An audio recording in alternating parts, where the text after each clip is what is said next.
Good morning, everyone. Thank you for joining us for this event. As you all know, Drone Federation of India represents 200 drone companies in the country and is focused on building the entire drone ecosystem of India with the vision to make technology in India, drone technology in India, and export it to the world.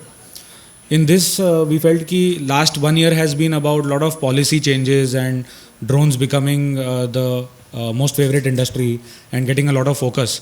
But जब एक sector को focus मिल जाता है उसके बाद में उस focus को सस्टेन करना और उसको ग्रो करने की ज़रूरत है. इस रीज़न से हम लोगों ने इस साल सोचा है कि हर एप्लीकेशन एरिया में, जैसे आज का ड्रोन चौपाल एग्रीकल्चर पे है, हर एप्लीकेशन एरिया में एक एक डिस्कशन करने की ज़रूरत है, सो दैट उस एप्लीकेशन एरिया में the specific details and the challenges for increasing the adoption of drones, what are the challenges, what can be the potential solutions, a sort of informal casual discussion on the same. So that's the theme of the event. Thank you so much everyone for joining in. And इस event में main उद्देश्य ये है कि सब अपने अपने points रखें, सब डिस्कस करें और जो भी इस इवेंट के प्रोसीडिंग्स होंगे उसमें जो इश्यूज हाईलाइटेड है और जो पोटेंशियल सॉल्यूशंस है इनको डॉक्यूमेंट किया जाएगा और एक रिपोर्ट के फॉर्म में रिलीज़ किया जाएगा, सो दैट जो भी कंसर्न स्टेक होल्डर्स है जो इसके बारे में आगे एक्शन ले सके वो उनके लिए परस्यू करने के लिए एक रिटन डॉक्यूमेंट हो विथ रेफरेंसेस. तो मैं रिक्वेस्ट करूंगा कि जो भी आपके सजेशंस होंगे इसको बड़े डिटेल में आज डिस्कस करें और फोरम पे पुट करें. Thank you so much everyone and we look forward कि आप इस डिस्कशन में एंगेज करेंगे और हमारे साथ पूरे दिन बने रहेंगे.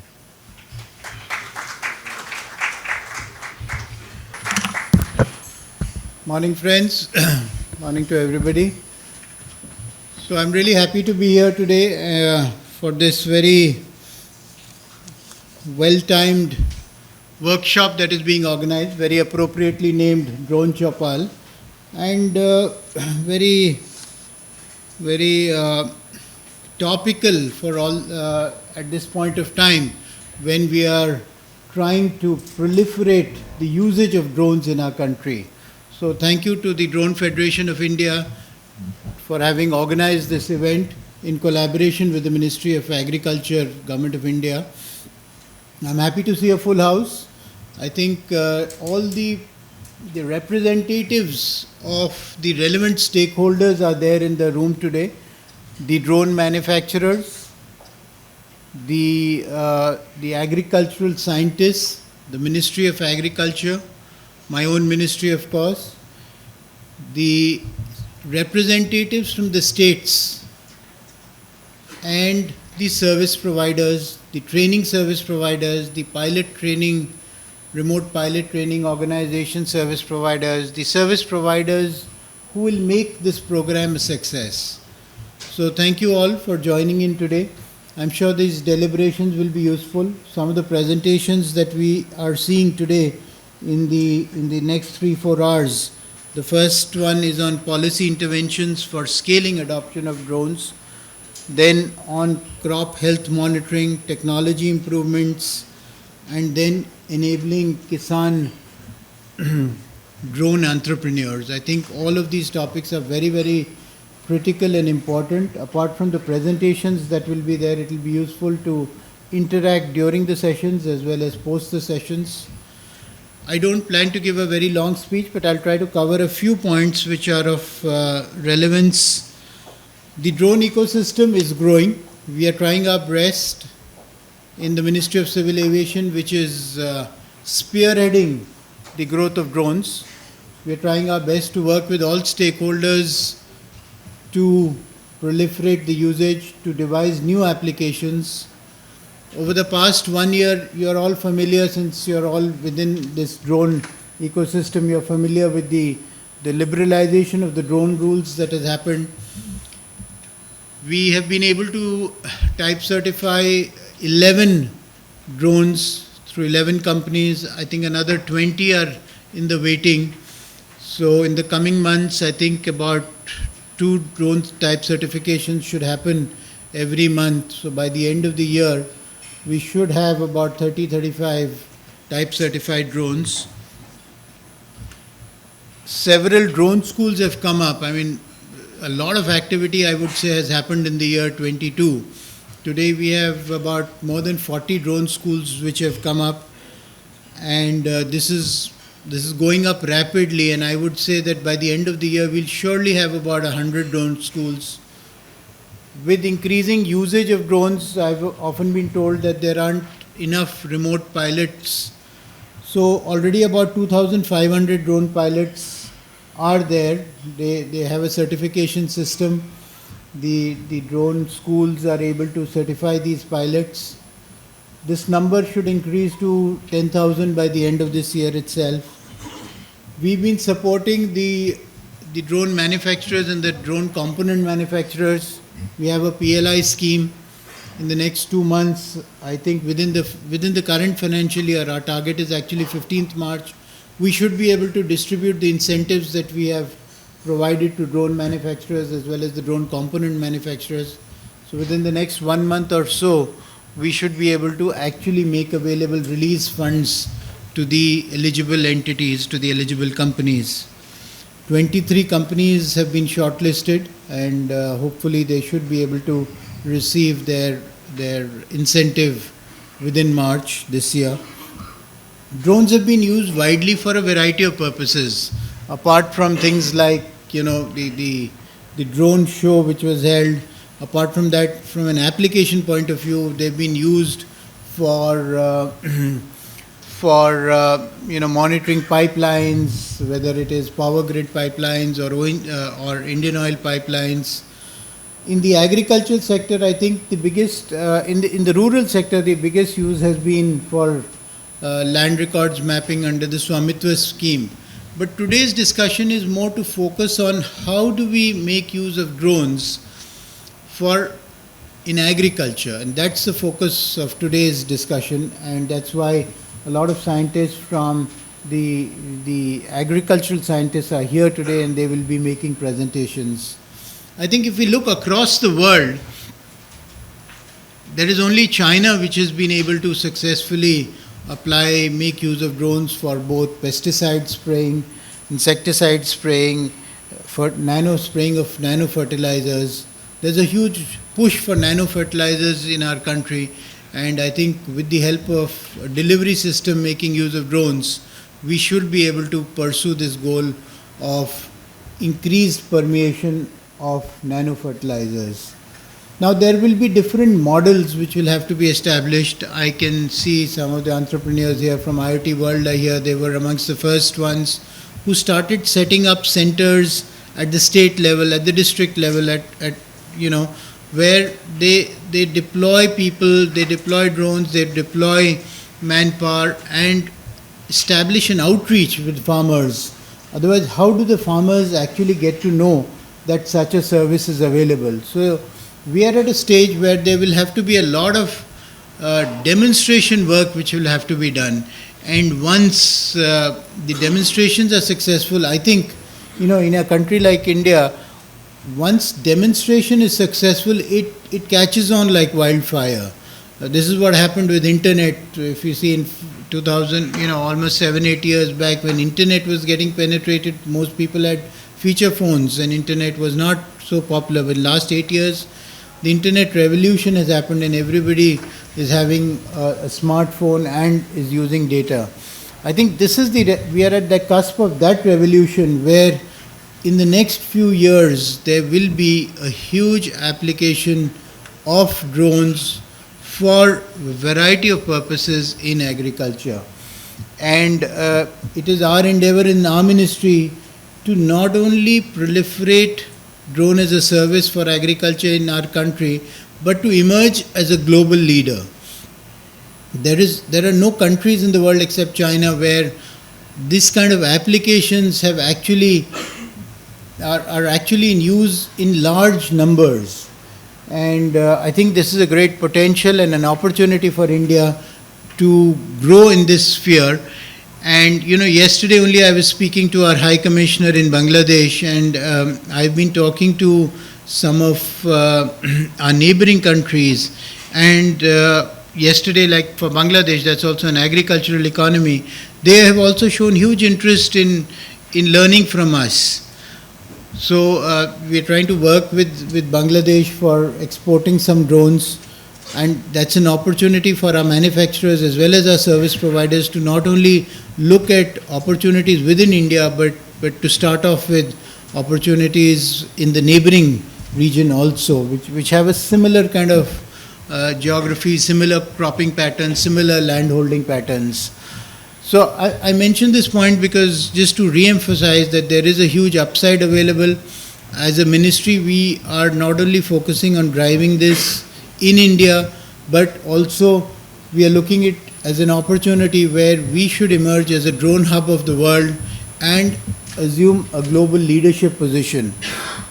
One last point that I'd like to leave you with is that my personal belief and our ministry's belief is that of all the 200 odd countries in the world, there will be different kind of drone applications which will be there globally.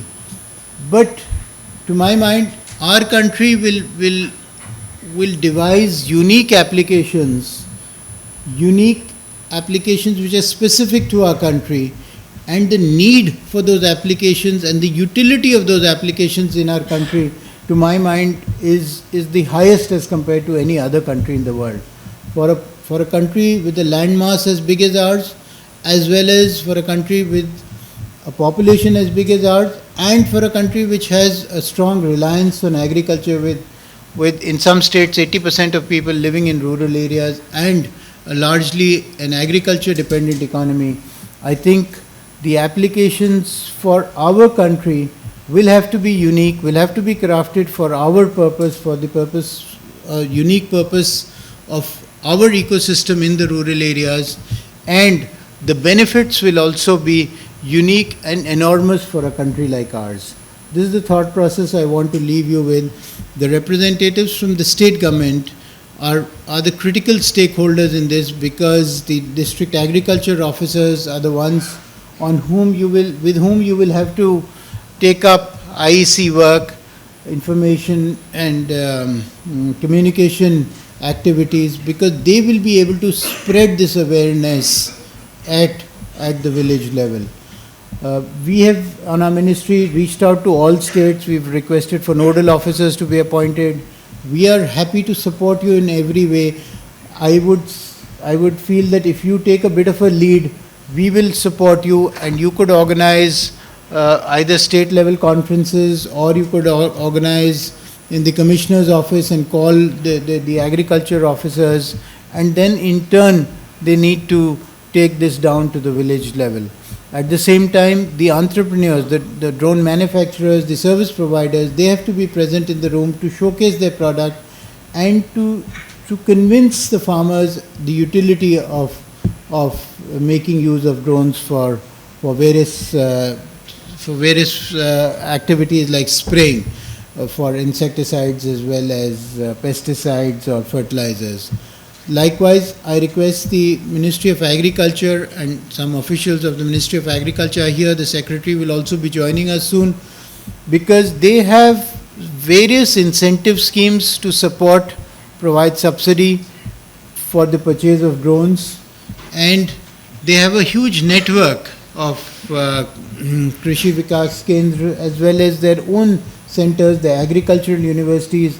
So there is a huge network of government system which is existing across the country in every state, and I would seek the cooperation of the Ministry of Agriculture to work with us, and we will work with you, and together we will make this drone revolution happen.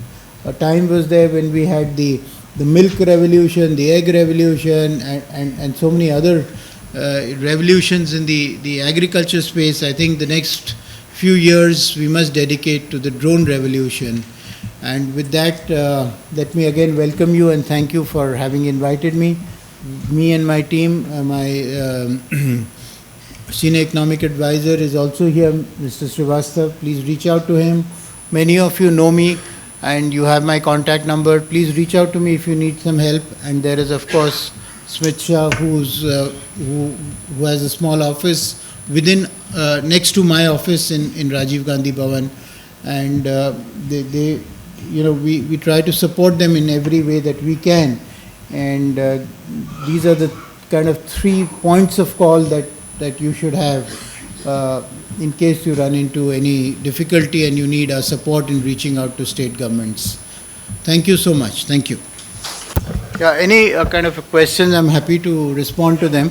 I mean, not really questions, happy to take any observations or suggestions also.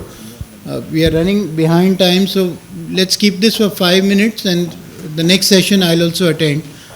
Yeah, go ahead, please. Yeah, please, go ahead.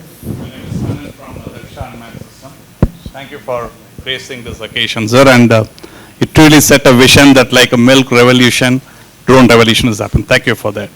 A lot of things has supported this industry from your initiatives. One thing which I would like to seek your attention is, there are 6 type certified drones currently in agricultural spraying. Out of the 6, 4 are medium category drones. While the number of schools are increasing, every month the number of schools are increasing, but there is a dearth of, I believe, the instructors for providing medium training. So we seek your attention in that front.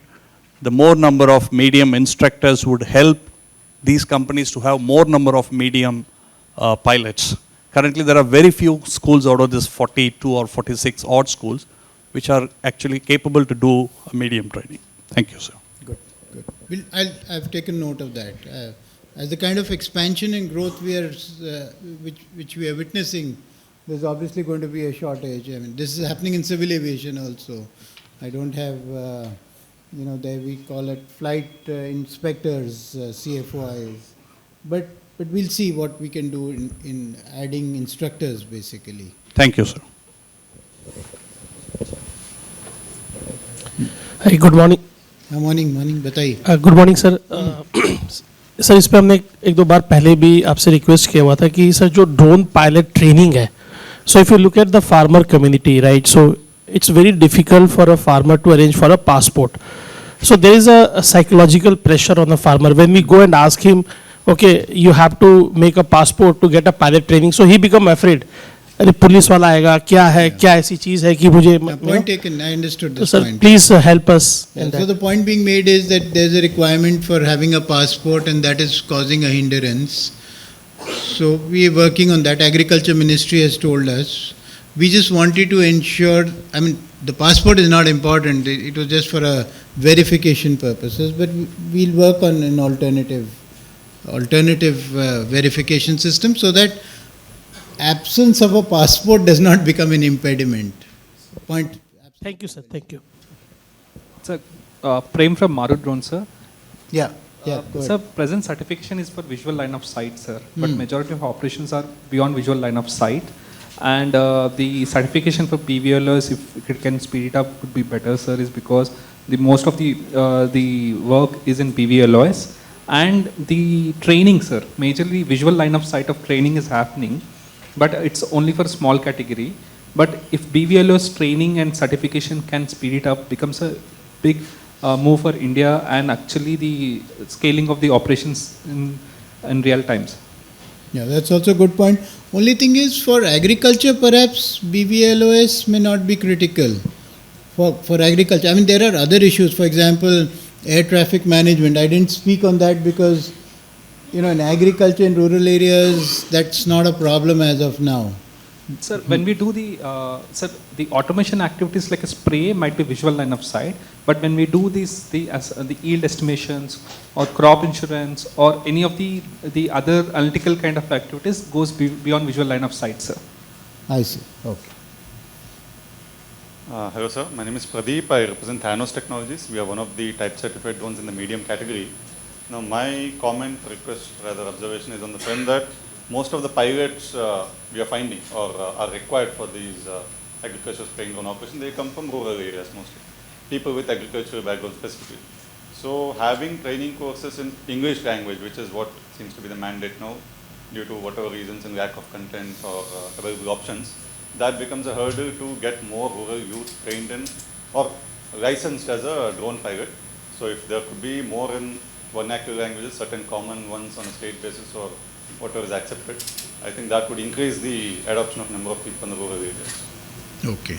That's also a good point. I've taken note of it. Thanks. Yeah.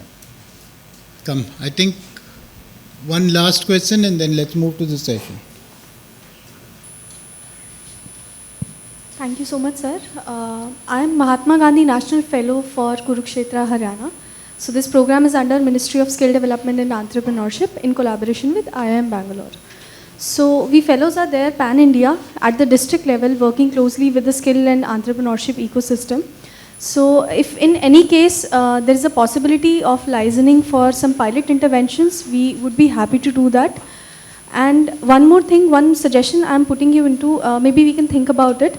So there's a Atal Innovation Mission by Niti Aayog under which schools have Atal Tinkering Labs. And most of them have drone kits for students to get technologies. So maybe we can put up this idea, some pilot trainings or workshops for them as well. Because they are some existing infra which we can, utilize. Okay, fine, fine. Focus today is actually more about making use of drones as a service for agricultural applications. So let's stick on that focus. There's a huge upside. I mean, I don't think we are even scratching the surface, tip of the iceberg, all these expressions that we use. I don't think, even 1% or even 0.1% of the potential is being utilized. And the primary reason for this is of lack of awareness. So fundamentally, I would say the most important thing is outreach. And outreach can only happen if all the people in this room, in the state governments, come together. So outreach, to my mind, is the single most thing in this phase of growth. Yeah. Last question, come. Let's leave the questions, otherwise this will go on. Yeah. My name is Chirag. I'm from Drone Destination. So just piggybacking on the point you mentioned about increasing the outreach, and I think incentivizing the service sector will be equally important, and this is something we've also raised in different forums. So while we're incentivizing manufacturers, but the actual implementation, happening on ground also needs to be incentivized, especially because the farmer today has, a big dilemma in terms of that mindset switch of adopting to this new technology. So if someone's able to pick that burden up and, if we can get some incentives to the service sector as well, I think that would be beneficial to, increase the penetration. Okay. I mean, I fundamentally am not a great votary of incentives because it should be a market determined thing. What I'm told, I don't know, but the feedback I get is that for an acre of spraying, it costs about 300 rupees. I don't know if that is the correct figure. But I don't know. I mean, you start incentive, then who's taking the incentive, who's paying, who's cooking up books. Not the best strategy to my mind. There'll be a whole institutional mechanism which will be there to monitor that. So, not the best, but I'm not kind of not listening to it. I've heard that point. I think let's move to the session. I'm here for another half an hour or so. So in case anybody has, you can touch base with me offline also. Thank you. जैसे हम लोगों ने देखा drone के कई उपयोग हैं कृषि के अंदर भी, लेकिन सबसे महत्वपूर्ण उपयोग ड्रोन स्प्रे का है। तो इम्पैक्ट ऑफ ड्रोन स्प्रेइंग पर डॉक्टर संगीता दवार जो लीड गवर्नमेंट अफेयर्स हैं बेयर कॉर्पोरेट क्रॉप साइंस के, उनसे मैं निवेदन करता हूं कि आकर हमारे समक्ष अपना प्रेजेंटेशन प्रस्तुत करें। डॉक्टर संगीता दवार। Again, and I think we had a very inclusive sessions for policy few minutes ago. I am going to speak more about some of the impacts related to agriculture sector of this drone application technology. My name is Sangeeta and I work for policy and government affairs in Bayer Crop Sciences, India and also South Asia. So few figures I would like to share with the August gathering here is India has, as all of you are aware, the highest, almost one of the highest country for the arable lands. About 155 million hectares of the land belongs to India. And if we talk about, how much of revenue it generates, so in terms of US dollars, it is about 276.37 billion. So huge I would say, potential this sector has in terms of the GVA. And at the current price, it employs about, about 50% of the workforce from India. Most of these figures you people are already aware of. This is kind of, to gather your attention on the importance of this sector and what is the technology, the precision technology and the new avenues for AgTech available in terms of one of this is drone, which the farmers can utilize.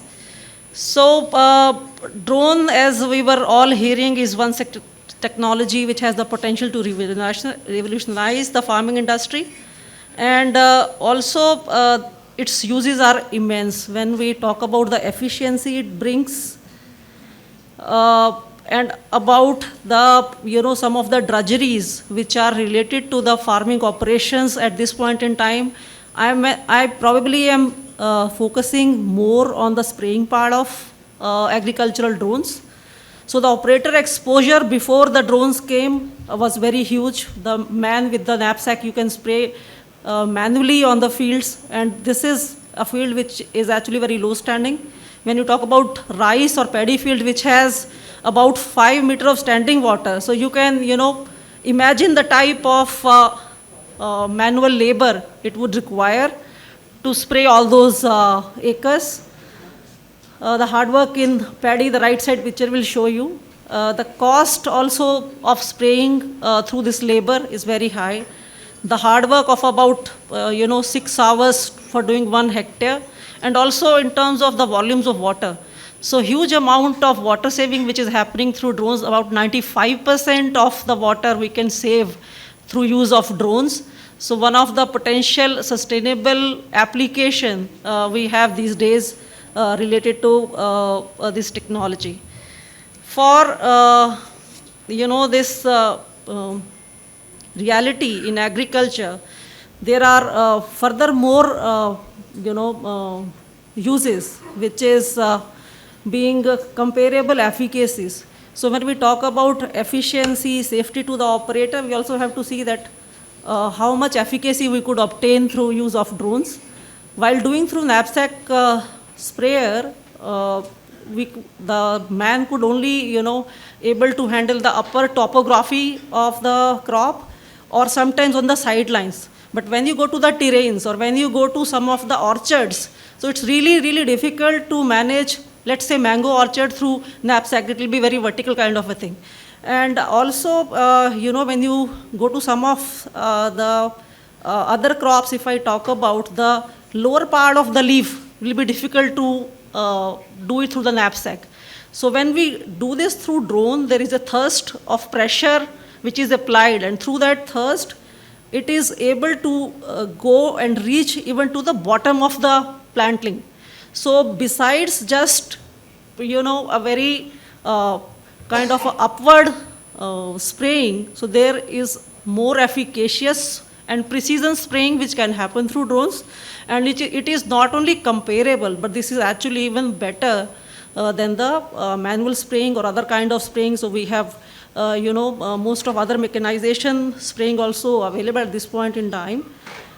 The third point for the comparable efficacy is also the savings in the crop protection or the pesticide we spray, because when there is proper efficacy achieved, so the number of cycles of spraying and the amount of not only the water, but the pesticide we could kind of efficiently use to achieve those numbers for the efficacy of the pesticide to work properly is also quite high in drone spraying compared to the manual or knapsack spraying. It is precise, all of us are aware. The third, the most important point here is also to control the MRLs. So when we spray through the knapsack, the major issue we are also seeing is in terms of the residue levels, which are very high because of the non-uniform spraying through the knapsacks, because sometimes the concentration is very high. Here the nozzle there are several type of nozzles. I was just speaking to one of the drone partners here, and they told me now the 300 microns to 500 microns droplet size you can achieve. So that gives you very small particle size of the spray on the crop canopy and helps to lower the MRL levels, and this actually increases your exportability of the produce. Another very important thing is cost. So while we can have this in a different view that there is a cost associated in doing the operations, and knapsack versus the drone operation probably at this point is not so economical. It is having some moderate cost attached to it. But with the, I think, growing ecosystem, with the government support, incentivization, etc., this technology is picking up, and as we scale up, and as we compare it with the lot of other benefits related to the application safety, related to the efficacy, related to the precision, and then I think the cost is very well taken care of in all these parameters. For the traceability, so we are not only talking about precision spraying at this point in time. We are using drones holistically for mapping, for the plant height, for plant yield, for insurance schemes. Swamitva government is doing land mapping, and also Swaraj scheme, which is already announced by the Prime Minister. So I think sensing and also going to AI, drone is going to play a huge role in the agriculture sector going forward. Less water volume, already 95% of water saving we could achieve, and there is a low residue through this innovative technology. I would like to highlight, the tremendous efforts by the government of India in the last 3 years. There is no one from the government here, but on the policy side, starting from Ministry of Civil Aviation, when we started working, was not allowing dropping of any hazardous chemicals through drones. So any kind of, this thing we are using for the payload was not allowed. This was a, huge, I would say, effort of the entire agriculture industry in the last 2 and 3 years. We did kind of led this whole initiative with a lot of global experience of last 25 years. In several countries we have, Japan for the last 25 years, Vietnam, we have in Korea, China, Australia. So the figure, the chart only we plan, kind of showing you that India is all tick now. So from the civil aviation side, from the operation side, from the spray side, and also from the Ministry of Agriculture, last year, they have also provided, Mr. Chopal is here, so almost everything except for herbicide we can provisionally spray for 2 years. And for the data generation of this can happen subsequently. So this is, I think, a huge impetus by the ministry, by the government to drive the precision agriculture and also the SOPs in drone. This is an individual country framework, and probably we may not need to go into this development. All right, I think I am really very happy to share this slide with you on the advocacy efforts and the enabling environment of the government to achieve this milestone.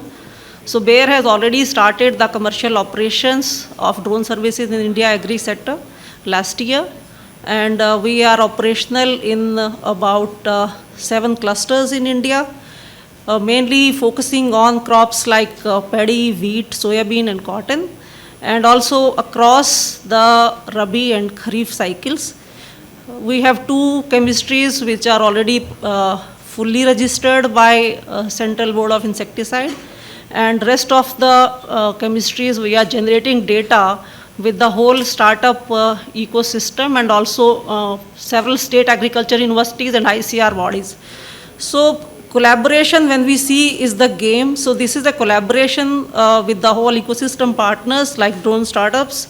GA is here. There are other companies like IoTech. We worked a lot when initiating this experimentation on the ground. And also for the registration of the data and also doing the demonstration for last 2.5 years, we have done about 378 demonstrations across several state agriculture universities.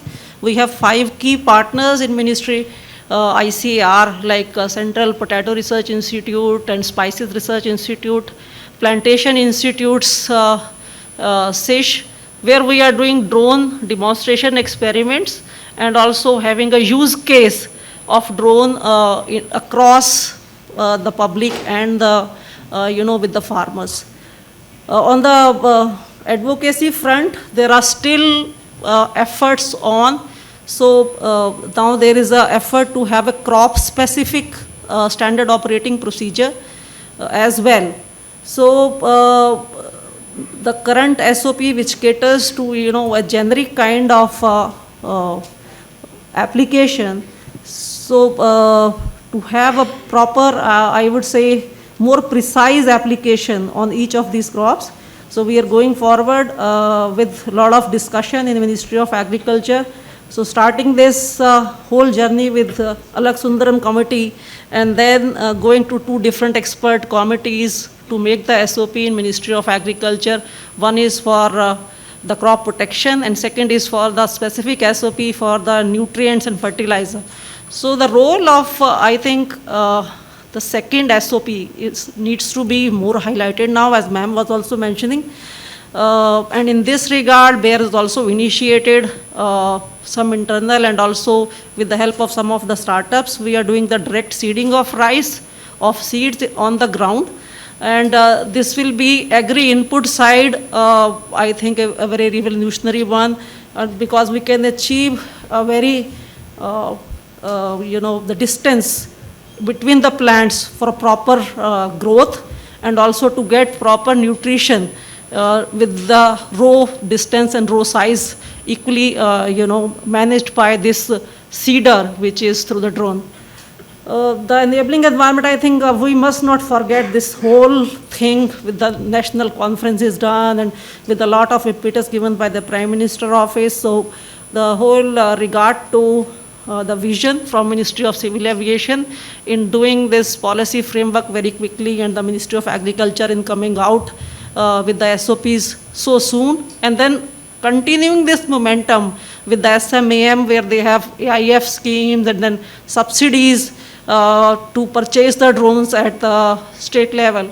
So I think facilitating the system and the ecosystem partnership building of the various ministries, the state implementation partners, and the startups and the drone manufacturers is really going to make India a hub of, and this is actually already predicted. Ministry of Civil Aviation already predicts that drone market in India right now is about 60 to 80 crore, and by 26 they say this will be 15,000 crores. And by 2030, if I can see that number, it has a potential of 23 billion US dollars. So look at that magnanimous kind of forecast, which makes India one of a clear hub for not only developing solution and capacity building of smallholder farmers, but also the, I would like to talk about some of the socio-economic impact also, which drone brings to various learnings. So one of this very clearly, besides the precision farming, is the reverse migration.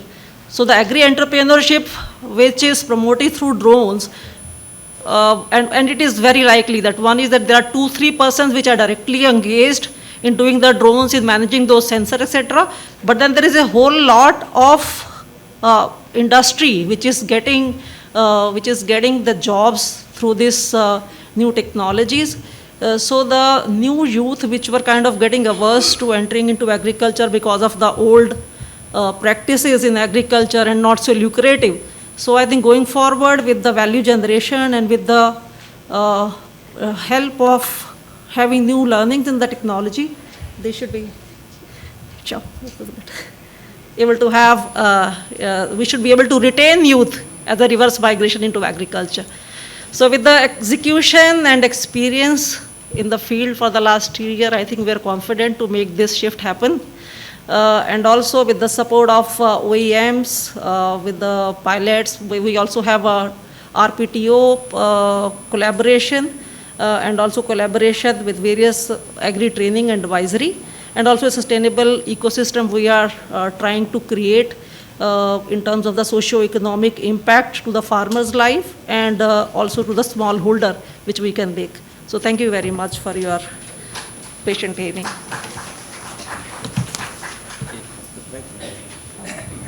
Panel discussion की ओर चलेंगे। पहला panel discussion policy interventions for scaling adoption of किसान drones इस विषय पर है। हम सबको ज्ञात है कि 2021 में ड्रोन पॉलिसी आई, भारत में आई है, किंतु ड्रोन पॉलिसी में कुछ गैप्स है क्या, उसके समझ में, उसके बारे में उसके कुछ प्रश्न हैं क्या, जिज्ञासा है क्या, इस पर आधारित ये पैनल डिस्कशन हम लोग करने जा रहे हैं। इसमें पैनलिस्ट के रूप में मैं आमंत्रित करता हूं Shri Piyush Shrivastava ji, senior economic adviser, ministry of civil aviation. आप कृपया मंच पर आएँ। Shrimati Neerja Adidam, additional secretary, ministry of chemicals and fertilisers. आपसे भी विनती है मैडम, आप हो तो आप मंच पे आएँ इस पैनल डिस्कशन के लिए। Shrimati S Rukmani, joint secretary, ministry of agriculture and farmer welfare. आपसे निवेदन है आप भी आएँ। Shri Raju Kapoor, director, public and industry affairs, FMC India. Shri Anup Upadhyay, director and cofounder, IoTech World Avigation. Shri Kanan M, chief marketing officer, Dhaksha unmanned systems. Shri Prayas Saxena, CEO, Skyland drone tech. आप भी इस panel discussion के लिए आमंत्रित हैं मंच पर। आप कृपया अपना आसन ग्रहण करें, स्थान ग्रहण करें। श्री भक्तराज सिंह, को फाउंडर, कृषि ड्रोन। इस पैनल के मॉडरेटर श्री अमित स्मित शाह जी रहेंगे, मैं उनसे बुलाता हूँ। आप इस सेशन का मॉडरेटर के रूप में श्री स्मित जी आप मंच पर आए।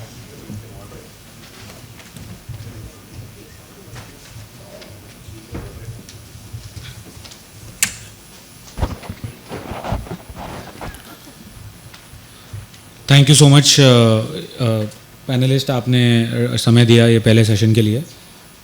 हमारे साथ ministry of chemicals and fertiliser से नीरजा मैम जो जुड़ने वाले थे, उनकी भी कोई आई थिंक कमिटमेंट है। मैम ने कहा है कि वो आने का प्रयास करेंगे और उनके स्टाफ जो टीम में है, जो सारा ड्रोन्स का काम संभाल रहा है, वो भी ज्वाइन करने वाले हैं शॉर्टली। सो जैसे ही वो आ जाएंगे तो हम उनका भी थॉट सुनेंगे और उनको भी डिस्कशन में पार्ट बनाएंगे। पहले मैं एग्रीकल्चर ड्रोन के बारे में डिस्कशन करने के लिए जो मॉडरेटर ने भी इंट्रोडक्शन में भी कहा है कि पॉलिसी में बहुत सारी सुधार हुई है और एग्रीकल्चर जो सबसे बड़ा फोकस एरिया है ड्रोन्स में। So when we talk about adoption of drones, जब हम कहते हैं कि 1 lakh drone, 2 lakh drone, 5 lakh drone अगले 3 से 5 साल में डिप्लॉय होंगे, तो हमारा अनुमान है कि उसमें एग्रीकल्चर और स्पेशली उसमें स्प्रेइंग टू बिगिन विथ, ये सबसे इम्पॉर्टेंट नंबर होगा। तो इस पे जो भी पॉलिसीज़ है उसके बारे में थोड़ा सा ज़्यादा जानेंगे और क्या इंटरवेंशंस और रिक्वायर्ड है उसके बारे में जानेंगे। मैं सबसे पहले चलना चाहूँगा श्री पीयूष श्रीवास्तव जी के पास। सर, रिसेंटली बहुत सारे लोगों ने डिस्कस किया है कि ड्रोन पॉलिसी में there have been lot of changes. So अगर आप थोड़ा सा उस पर रोशनी डालना चाहेंगे, बिकॉज आज के हमारे जो ऑडियंस है उसमें थोड़ा सा डिफरेंस है कि जनरली ड्रोन प्रोग्राम में we have people who are from the drone industry, but right now we also have people who are from the agriculture industry. So it will be slightly new for them on drone में जो बदलाव आए हैं recently. तो sir, आप ministry of civil aviation की ओर से क्या चेंजेस रहे हैं उसके बारे में अगर थोड़ा सा समराइज करना चाहेंगे। Good morning. Drone policy, actually, there have been far-reaching measures that have been taken by Ministry of Civil Aviation. सबसे पहले तो हमने उसमें ease of doing business के तहत जो हमारे drone rules हैं उनको simplify कर दिया है। तो earlier we used to have around 25 forms that used to be required to be filled up. Now it has been brought down to only 5. Then there were 72 different kinds of, there were fees, 25 kinds have been brought down to 5. There were 72 kinds of forms that had to be filled in. They have been brought down to 4. In order to encourage people to do their own certification and all the processes be made on board online, we have launched a digital sky platform. That is also a step towards ease of doing business. Besides that, in manufacturing space, we have brought in a TLI scheme, as the Secretary was mentioning in the morning, under which we plan to disburse around 120 crore rupees in 3 years as incentive towards drone manufacturing. In this year, we will disburse around 40 crores for 23 drone manufacturers. Out of these 23, 12 are actually drone manufacturers and 11 are component manufacturers. In addition to that, we are also doing policy advocacy. As the Secretary was mentioning in the morning, the major players in the drone ecosystem would be the state governments and the private players. So we have requested the state governments to nominate nodal officers, and we've also requested state governments to showcase their good practices so that they can be brought to the notice of their other states. And similarly, we request the private players also, whatever good practices they indulge in should be given good publicity, and we should also be kept in the loop. Besides the drone shows, of course, they attract a lot of eyeballs, but the utilization of drones itself would be a great help if we get to know about that. On the policy sphere, another thing that is being done, not exactly by Ministry of Civil Aviation, but in collaboration with Ministry of Civil Aviation, the import of drones has been banned. So that will encourage manufacturing in the domestic market. In addition to that, Ministry of Defense has decided that they will ban the import of drones category-wise over the next 3 years.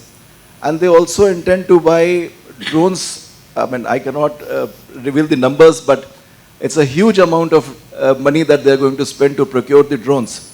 So all these things together will encourage the policies, the ecosystem of the policy and the drone manufacturing space. Thank you so much sir. मैं कुछ point इसमें add करना चाहूँगा. जैसे recently last few months हम sir के साथ और सर के ऑफिस के साथ काम कर रहे हैं, एंड सर ने if not enforce but reinforce किया है to the support towards the drone ecosystem. And जितने भी पॉलिसी के इंटरवेंशंस रहे हैं या क्लैरिफिकेशंस रहे हैं या कोई भी स्टेप है जो आगे बढ़ाना है, जैसे एक एग्जांपल सर ने अभी मेंशन किया है कि पीएलआई स्कीम जब अनाउंस हुई थी तो जो फर्स्ट ईयर का एलोकेशन था वो स्लाइटली कम था, बट एप्लीकेशंस ओवरवेलमिंग रहे हैं, and industry has performed much more than what was required, and which is why sir ने जैसे मेंशन किया, ऑफ कोर्स फॉर्मल अनाउंसमेंट होगी और ड्यू डिलीजेंस होगा सारा, बट कंसिडरेशन है कि जो इंडस्ट्री ने क्लेम किया है इंसेंटिव, वो सारा ही इंसेंटिव जितना क्लेम है उतना मिलेगा, नॉट वो फर्स्ट ईयर के बजट पे कैप नहीं होगा. तो sir good to know that all this thinking is there and there is that kind of support towards the ecosystem. आपके पास सर मैं वापस आऊँगा. उसके पहले नेक्स्ट हम चलेंगे रुक्मणी मैम के पास, जो joint secretary ministry of agriculture में है.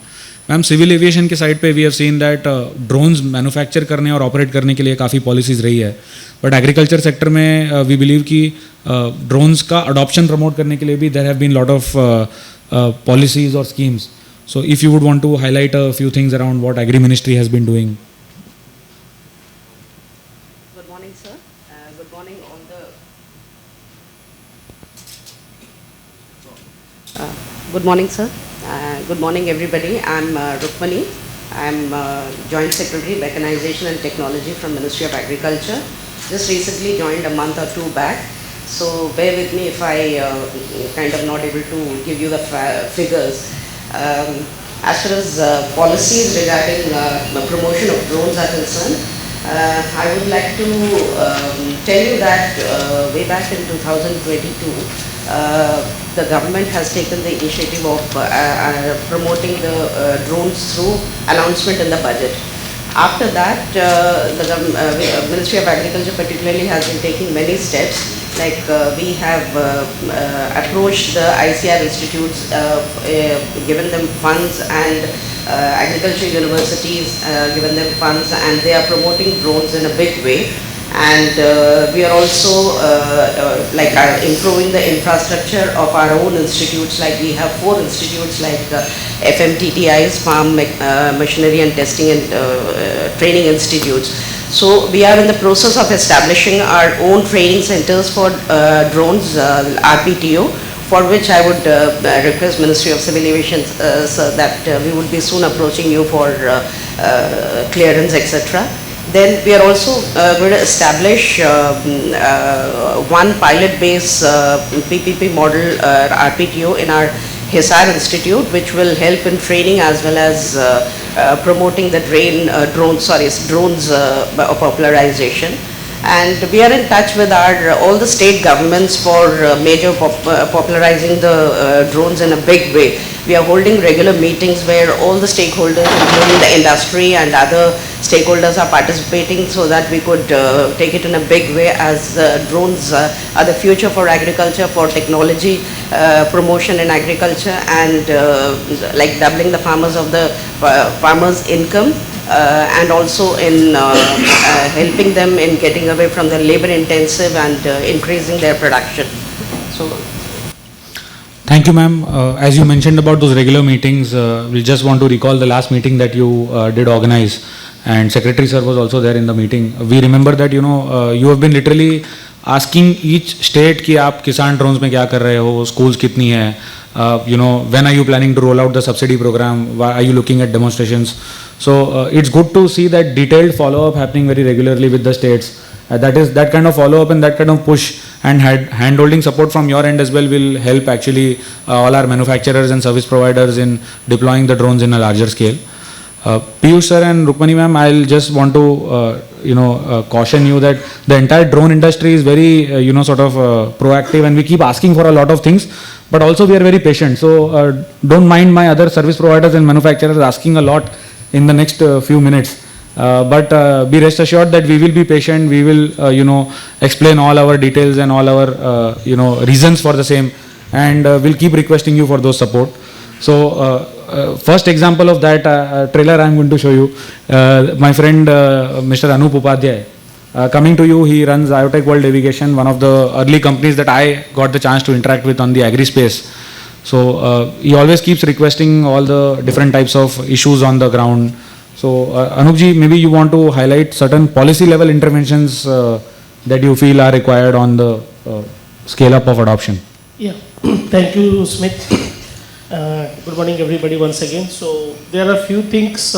We being the first DGC approved company, actually we spent almost like 5 years deep into the agriculture, and right from the beginning we wanted to contribute as a social economical benefit, and that is one of the reasons why we relocated from outside India and established this company. So so it's a very good initiative, taken by Ministry of Civil Aviation and Ministry of Agriculture while promoting the drone technology. Lot of schemes they have brought, right? So as we know, this technology is new. Everybody is learning. Every day we are learning when we go to field. So there are few things that I would like to highlight. We should, as a team, I'm not treating Ministry of Civil Aviation as a different, Ministry of Agriculture is a different, industry is different, DFI is different. We all are a team. That is what our Secretary sir said, right? We have to work together to proliferate this technology at the grassroots level. So there are a few things that I would like to highlight, like subsidy implementation at the grassroots level. Yes, we know Ministry of Agriculture has implemented, and they have brought a scheme to subsidize the drone purchase, right?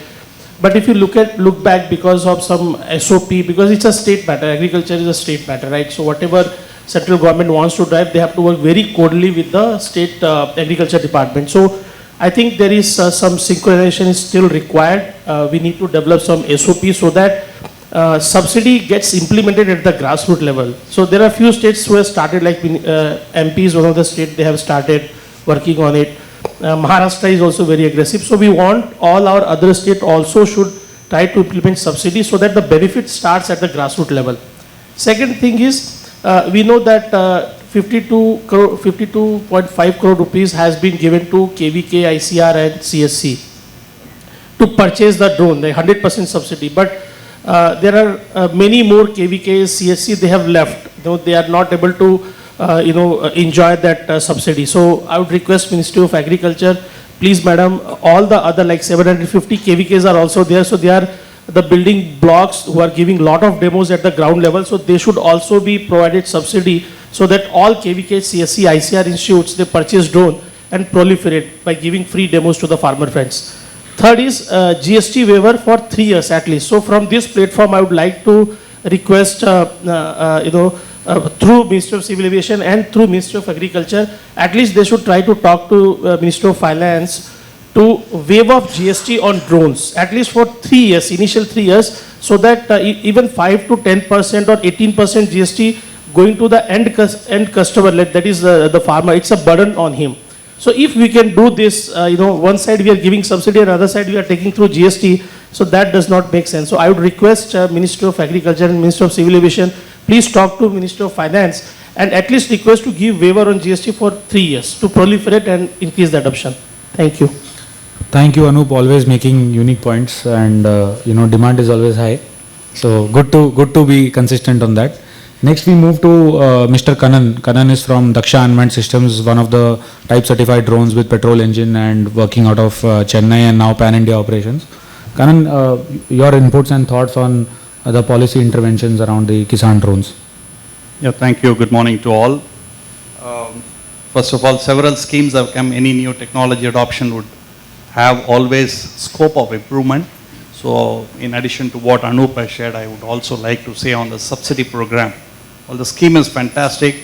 I fear not a single drone has been released under the subsidy scheme in any of the states.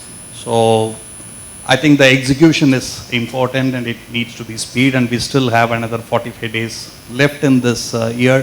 Whatever the SMAM budget has been released, I would appreciate if the subsidy schemes, besides what has been given to the institution as a 10 lakh grant, the subsidy program under SMAM have to be executed wherever it is possible. That is one, ma'am.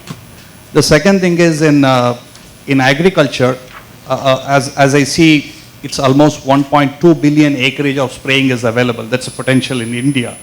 200 million acreage of crop area, and in that 2-3 times of spraying you do it. So India needs nothing less than 5 lakh drone.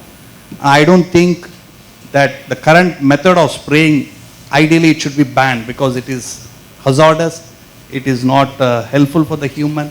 So the drones would automatically be there, and with various demos which is happening with the help of ICAR and KVKs, the adoption of technology from the farmer side is fantastic. They come forward, they want this technology. But any technology in agriculture, based on our past experience, like you do it in tractor industry, the ease of purchase is also equally important. Somebody wants to buy a tractor today, within 2 days he can get the loan sanctioned. From the time he thinks that he wants to buy a tractor, he can actually get a loan disbursed. And that's not the case currently in the case of drone. So somebody is willing to buy a drone, but then he has to go through a big hassle of getting finance done. So we would request your good self and from the finance department to push the banks to have agility, to bring agility in disbursing loans for the drone sector. Once banks start doing it, the private players also would see a potential and they will also come like NBFCs. So these are the two things which I would request you to pay an attention so that the things can be there. And one final thing is there are many private companies who are actually willing to buy multiple drones, as Shri Bansalji said that, they are willing to provide services. Currently there is no very distinctive policy for them to avail any of the schemes under SMAM. So maybe in the current year you can look at, even there are private limiteds, startup companies who are willing to start as a spraying as a service. What kind of subsidy can be eligible to them? Because the capex load will come down on them and they would actually increase the awareness and usage of agricultural spraying through drones. Thank you. Thank you, Kanan, for just emphasizing on that last point. The current subsidy description actually talks about a village level entrepreneur or a rural entrepreneur. Maybe you're talking about expanding that or inviting private companies who want to become service providers under that. So maybe it's the definition or the understanding or the interpretation of the definition that currently holds back for those kind of people to come in. Very important point there. Now we move to the service providers, people who are actually buying these drones and spraying them, जो खेत में काम कर रहे हैं, farmers के साथ demo दे रहे हैं. सबसे पहले बात करते हैं श्री भक्तराज सिंह से, जो को फाउंडर है कृषि ड्रोना के। इन्होंने काफ़ी अलग अलग ज़िलों में जाके फार्मर्स के साथ डेमोन्स्ट्रेशंस किए हैं और आईकार के साथ भी ये काम कर रहे हैं।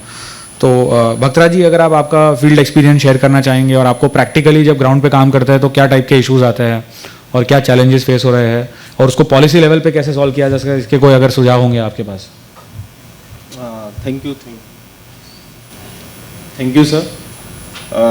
मैं भक्तराज हूँ और मैं एमपी से हूँ एक्चुअली, और मैं 7 साल से करीब फार्मिंग कर रहा हूँ। मैंने काफ़ी बातें सुनी कि सब्सिडी भी आनी चाहिए और बहुत सारा सपोर्ट मिलना चाहिए, बैंक का सपोर्ट भी मिलना चाहिए और सब कुछ होना चाहिए।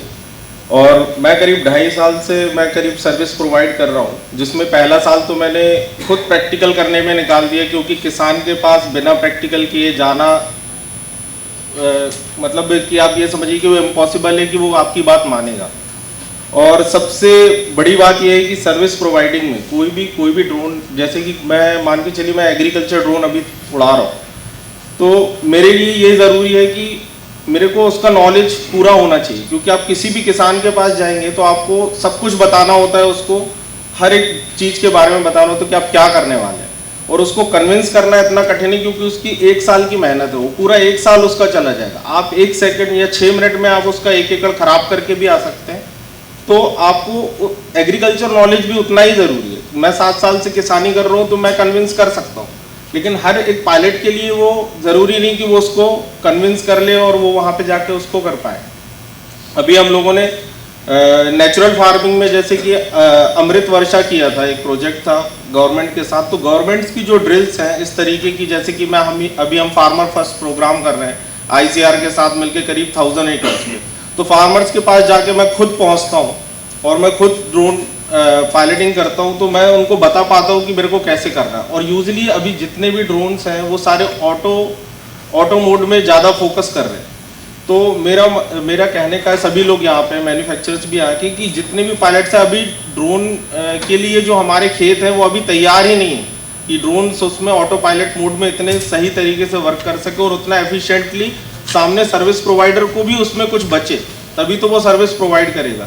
या अगर एक शॉर्ट टाइम ड्यूरेशन के लिए सर्विसेज जनरेट होती हैं और उसके बाद बंद हो जाती हैं और सारे ड्रोन घर पे आ जाते हैं, तो उस टाइम ड्यूरेशन में किसी भी तरीके के कोलैप्स ना हो, उसके लिए हम ड्रोन पायलट्स बहुत ज़रूरी है, वो भी लोकल लेवल पे।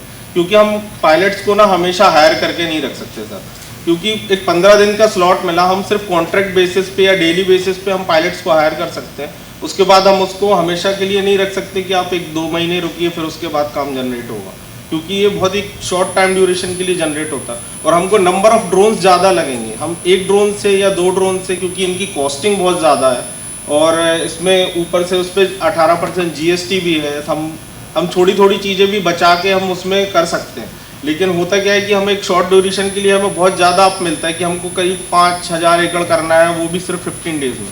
तो 2 या 3 ड्रोन से ये पॉसिबल नहीं होगा। तो हमको एक इंफ्रास्ट्रक्चर देना होगा अगर आप सर्विस प्रोवाइडिंग को बढ़ाना चाहते हो, और अगर किसान को अगर अडॉप्ट करना चाहते हैं कि किसान इसको अडॉप्ट करे, जैसे कि हार्वेस्टर अभी धीरे धीरे अडॉप्ट करना शुरू किया है, तो उसके लिए हमको उनको एक कॉस्ट एफिशिएंट एक सर्विस देनी पड़ेगी जिससे वो कमाई भी कर सके और अपने खेतों पे डाल भी सके। तो ये मेरे छोटे पॉइंट हैं। Thank you Bakraj ji. So infrastructure development और स्किलिंग एग्रीकल्चर पे, ना सिर्फ ड्रोन पे। सो ड्रोन सीख के शायद ड्रोन पायलट एग्रीकल्चर के सेक्टर में या फार्मर को कन्विंस नहीं कर पाएगा, तो एग्री नॉलेज भी होना ज़रूरी है। ये पॉइंट्स काफ़ी वैलिड है और इस पे आगे हम भी इसको नोट करके आगे काम करने की कोशिश करेंगे। Next we move to Shri Prayas Saxena, who is the CEO of Skyland drone tech. Again, they have also been doing a lot of services and now starting to develop their own service model and agri fleet. So, Prayas, maybe you can share your experience on the ground कि आपने क्या देखा है और आपको क्या type की दिक्कत आई है और कहाँ सजेशंस लिए जा सकते हैं। Sure. सबसे पहले thank you so much for providing this platform. We are working in central part of India again, and we faced a lot of challenges while we entered into the industry. The basic challenge, as Bhadraj said, that yes, there was a challenge of lack of knowledge, and they were not able to understand that ये technology work कैसे करेगी. लेकिन हमने साथ में ये भी चीज़ जानी कि इसके साथ में अगर जो एग्री इनपुट कंपनीज हैं अगर वो भी किसी तरीके से एक सर्टिफिकेशन कोर्स पायलट्स को प्रोवाइड करवा पाए, then it can be a very good thing, because if it is effective positively, then the wrong combinations can actually affect negatively as well to the crop. So एक वो knowledge होना बहुत important है. The second thing is कि farmer इस समय इतना पैसा देने के लिए तैयार नहीं है.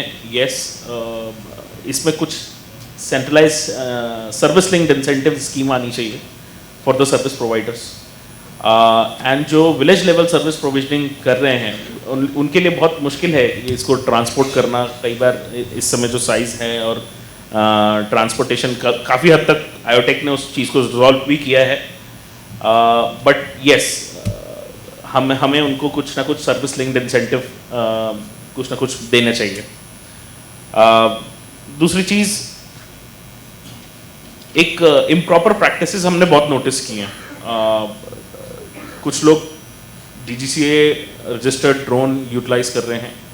हम विद ऑल द पॉलिसीज़ हम लोग पूरी पॉलिसीज़ को फॉलो करके कर रहे हैं एंड पूरे कंप्लायंस फॉलो करते हुए काम करना it's very difficult. Okay, and on the second hand somebody is coming up with some XYZ drone and like they are spraying in the field and providing wrong data to the farmer as well that ये भी वही काम करेगा and आपको आधे से भी कम दाम में मिल जाएगा. ये एक बहुत बड़ा क्वेश्चन है. प्लस उसमें कोई सेफ्टी फीचर्स भी नहीं है which can be fatal. And ये हम लोगों ने काफ़ी समय तक नोटिस किया. काफ़ी जगह पे ऐसा हुआ कि ये माल प्रैक्टिसेस हमने देखी हैं. तो ये पॉलिसी एनफोर्समेंट कैसे होगा, ये एक बहुत इंपॉर्टेंट फैक्टर है. ट्रेनिंग के टाइम पे एग्री स्पेसिफिक ट्रेनिंग होना बहुत ज़्यादा ज़रूरी है. This is very very very important point. इसके साथ ही इन सब चीज़ों के लिए एक सिंगल विंडो सिस्टम होना चाहिए. अगर सिंगल विंडो सिस्टम होगा तो उसमें the roles will be decreased and it will be faster for farmer and also for the the pilots or the entrepreneurs to reach the correct place. This is what I believe.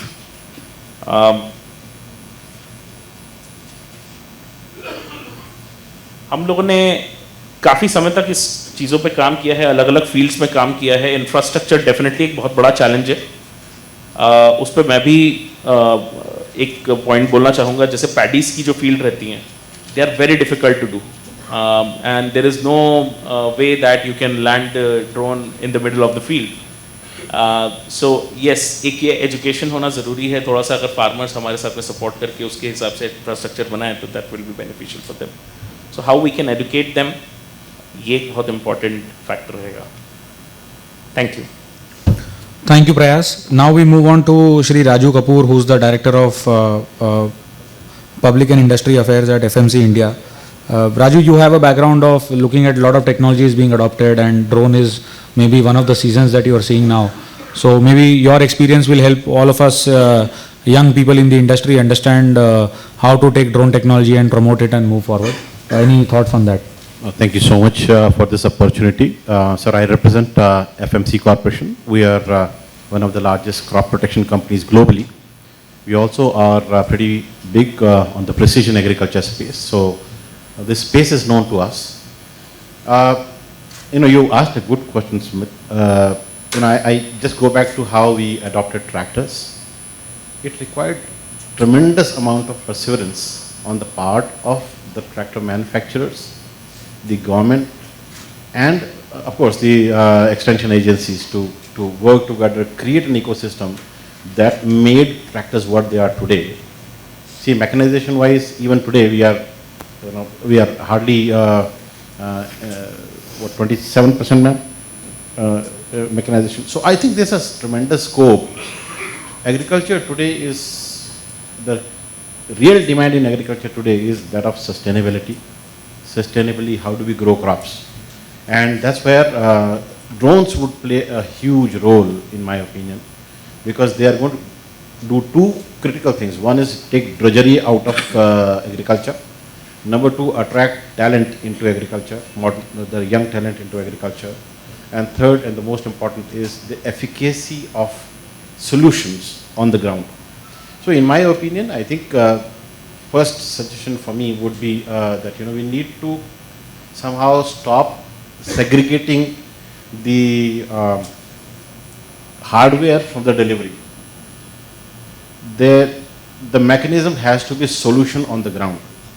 So what farmer is looking for is solution on the ground. So I would recommend that we need to have a policy which could actually bring together all players at one place to start from right from the area of identifying or maybe finding out what is the pest level. So pest surveillance could be one area which could again drones would play a major role there as well. So if you could bring that element first in the entire chain and then follow it up with the right solution.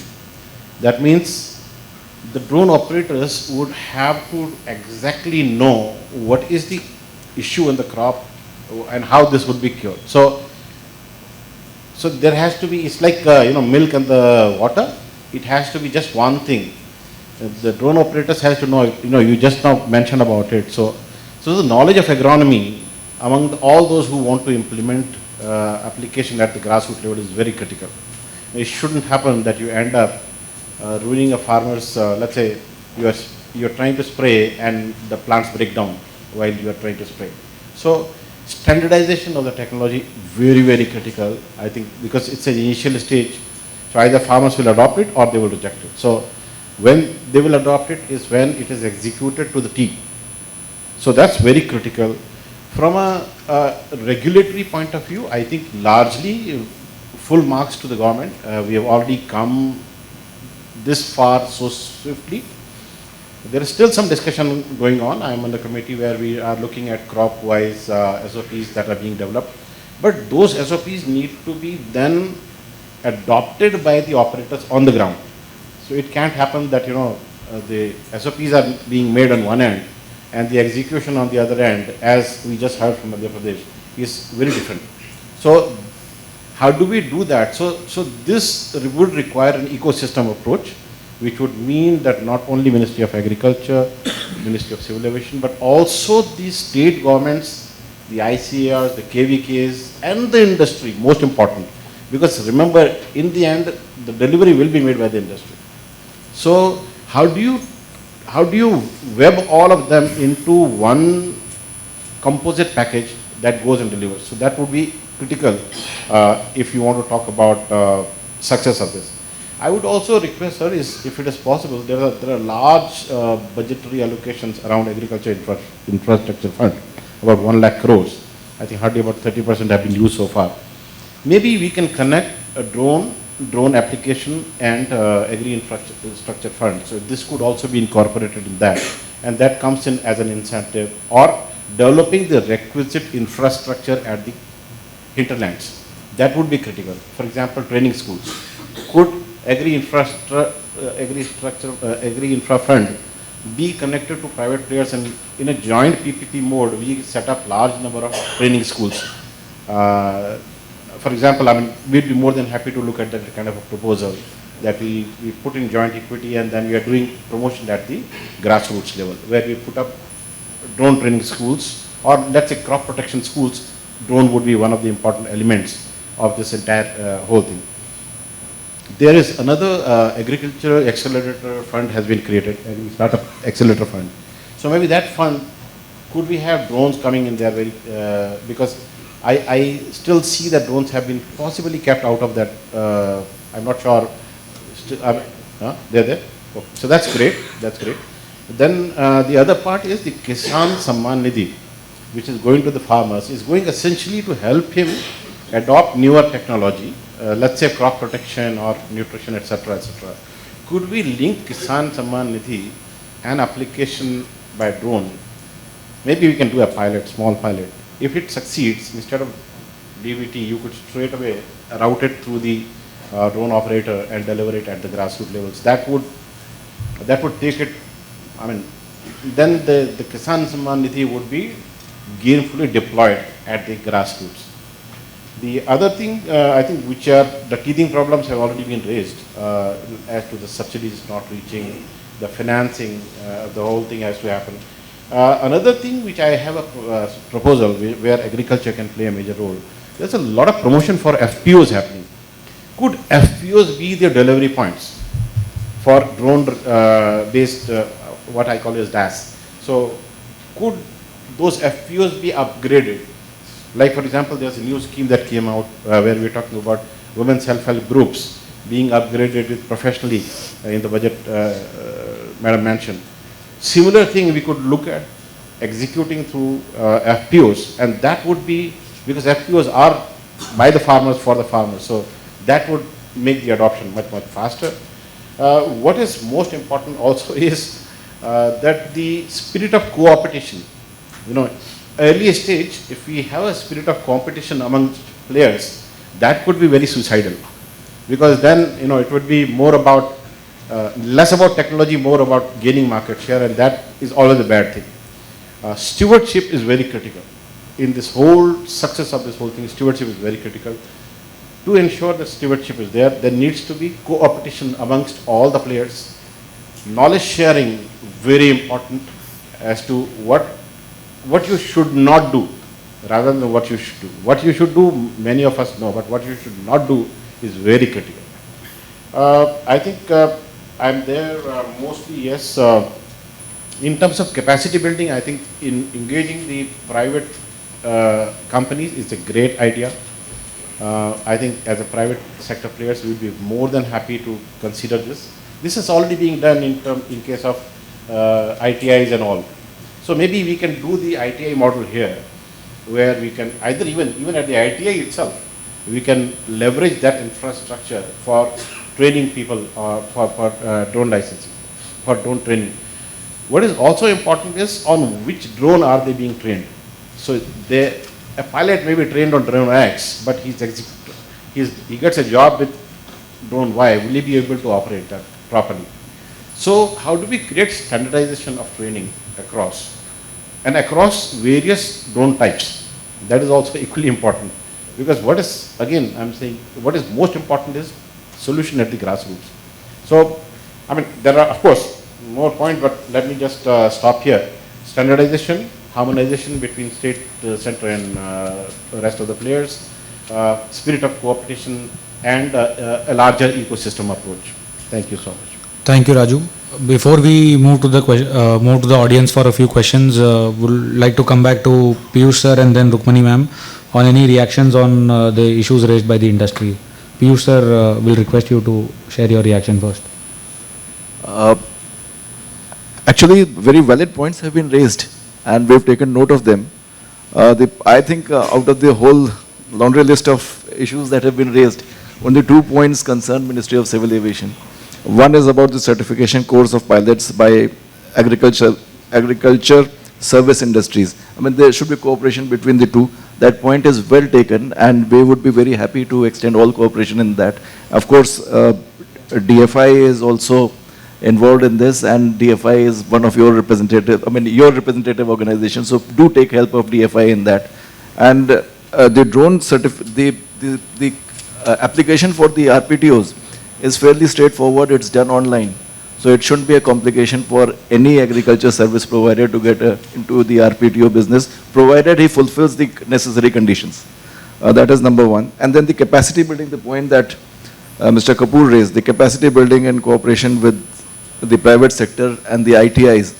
In fact, we've had a discussion with DG MSDE on the cooperation with ITIs, and I think that's a good idea. Although as of now we have 43 drone pilot training institutes spread all over the country, but there's no harm in extending our outreach in that, and we are in touch with the DG MSDE. And what we intend to do is that they have a concept of I forget the exact term, but there's a centralized ITI in each region that will work as the hub, and then as spokes they will extend the training to the various ITIs. But this is still work in progress. I'm sure in the times to come we'll be able to. Industries to come and volunteer adoption of those ITIs. For sure, for sure. Thank you. Thank you, sir. And just maybe one more point we may consider looking at about the use of non-type certified drones, whether there is a scope of intervening there and stopping that, so that the legitimate players get a fair market place, and then people need to comply, because especially in the agriculture sector we have seen that a lot of people are importing knockdown kits from China and just sort of stamping Make in India sticker and sort of moving it in the market. They usually are able to sell drones at a cheaper cost because they don't have overheads of R&D, certification, testing, warranty, all of that, which again are going to build a part of the cost when I am looking at giving that service and support to the customer. So maybe that's one small area where we can attempt to sensitize the right stakeholders on what is a type certified drone and why it is important to buy the type certified drone. We have already discussed this, sir, so just wanted to reinforce that. Rukmani ma'am, any reactions from you on the issues highlighted by the industry? And then we move to the audience for very brief specific questions. After hearing all the suggestions and the problems that are being faced by various stakeholders, I'm really happy that I could come here. Sir, initially, sir, Manoj sir was supposed to come, but then he had some prior engagements, so I was asked to come. So I'm really thankful that I have come here and I could hear directly from the stakeholders at what are the drone related issues or suggestions that could be taken either by the government or by other stakeholders. So responding to what you had said, Mr. Kannan, see, what the Government of India, including Ministry of Civil Aviation, is doing is that we are laying the broad policy framework, and that broad policy framework will have to be implemented. The implementing agencies are different than what. So what we do is we have laid farmer-friendly or policy framework for the states to implement, and we are also doing the promotion at our level through our various institutes, as I already said, ICR institutes, KVKs, and our own institutes. So though we have released funds to whichever states had asked for and KVKs, at the end of the day, it's up to them to, convince and disburse the subsidy. From our side, we are ready to give the part of subsidy that we are having, but it's for the states. And at that end also, as I already said, we are having regular meetings with the states. We are pushing the states to go, because only one and a half months left now for the budget, this financial year to get over. So on that front, we are at it, and we'll be pushing till the end.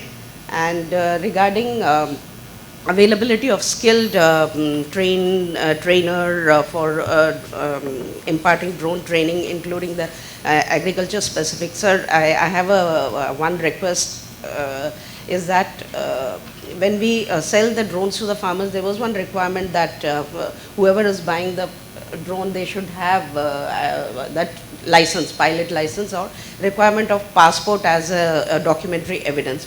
So what I got to know is that whoever wants to buy drones at the rural areas, they are not having passports. So at the end of the day, they are very poor, and farmers don't have that kind of a documentary evidence.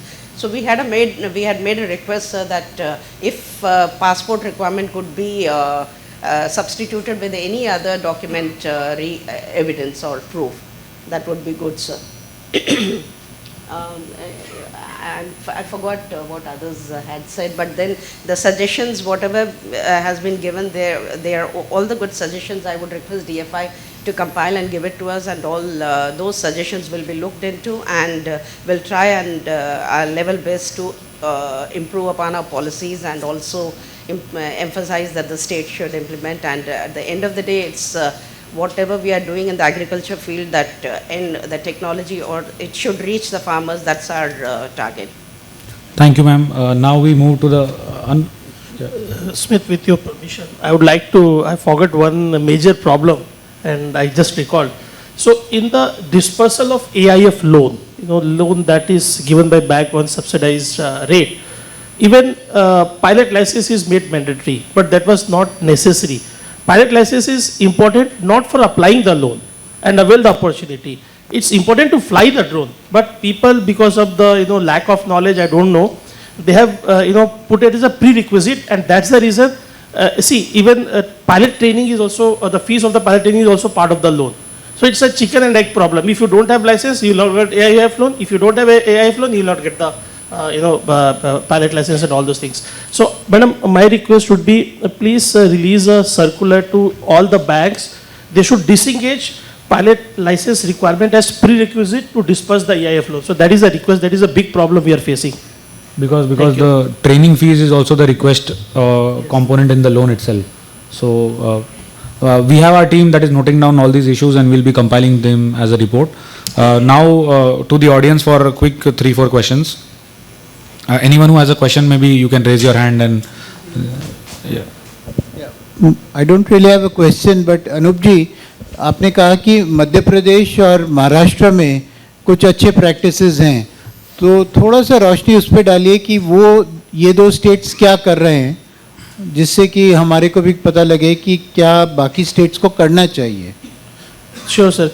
Sir जो MP और महाराष्ट्र है उन्होंने क्या किया है कि जो उन्होंने स्टेट लेवल पे एग्रीकल्चर जो उनका फंड है स्टेट एग्रीकल्चर फंड, वहाँ से उन्होंने कुछ सब्सिडी रिलीज करने की कोशिश की. जैसे एमपी में हाईटेक करके एक स्कीम आई है, I think press can talk a lot.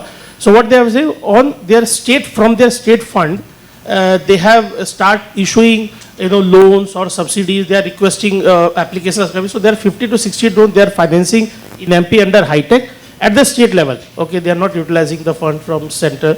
I don't know because of the SOP, but state level they have taken initiative. Even at the Maharashtra FPC level. So Maharashtra state government has taken an initiative at the state level from their agriculture fund. They are taking money and implementing the policies. So that is what they are doing, sir. So this high-tech hub scheme is very good. It's basically like once you're buying like minimum 6 and maximum 10 drones as a service provider, you are entitled to get 40% of subsidy under this scheme. So as a service provider, this is very important. Like when we are coming as a private entity, we don't get subsidies at all. But yes, when it is necessary to cut down the capex, it is helping a lot. So it is one of the good policy. Plus, apart from that, they have also implemented the policies from FPO as well. So 75% subsidy has been already started. They started giving the subsidies over there once that is registered under DBT portals. So just to add to that, there are 2 more states that are recently shown their interest of deploying a large number of drones. Rajasthan is trying for 800 plus drones in a single attempt. They are looking at onboarding more than 3 manufacturers to supply the drones and then build it in a service model. And Andhra Pradesh is also sort of shown interest in about 2,000 drones in a period of 2 to 3 years of time. So we now are seeing all of these attempts by states, and of course the models that are successful, we want to document them and share it with other states. We'll share it with your office and Piyush sir as well, so that can be translated to all the nodal officers so that they can take note of that and then sort of accelerate the adoption. Thank you. Any last questions from the audience? Yeah, definitely fantastic panel and the questions, ma'am. So I want to bring a couple of things more, ma'am. Is in agriculture, it's not just the machinery like a tractor is a drone. It's a science need to be proved that has to be validated for 2 years. So when we started working 2018 to 2021 on SOPs, on different crops and SOPs and everything, we spent a lot of R&D funds to sustain for 2.5 years to generate the data on different crops, not just a field of agriculture, also leased a farmer field, did the crop for 2 years and everything. So there is no R&D budget or any research kind of assistant or for any of the organization or manufacturers who are coming forward to prove this science is a first ask, ma'am, I have. Second is, in agriculture, spraying itself is not one application because we are just pushing spraying. And spraying is around 6 months to 8 months in few states, and few states is only less than 6 months. That's why the people, whenever they see that's ROI, they see. When they draw parallel to tractor, the ROI becomes a lesser. Because there are many applications in agriculture what drone can do. If we can do more awareness and more kind of the communication like a drone for different applications, automation activities and the crop, the monitoring activities and everything. The second is the ma'am that is. Third is ma'am is as a manufacturer, like how tractors have come at 5% GST or thing, can from this 18% can it come to 5%? Because already we see a lot of people in the market are charging at 5%. And people are charging 18%. The end person is trying to confuse, is saying like, why I'm not getting it 80%? Why can't be 5% is that? Because end user is an individual, doesn't need an input, GST input at all.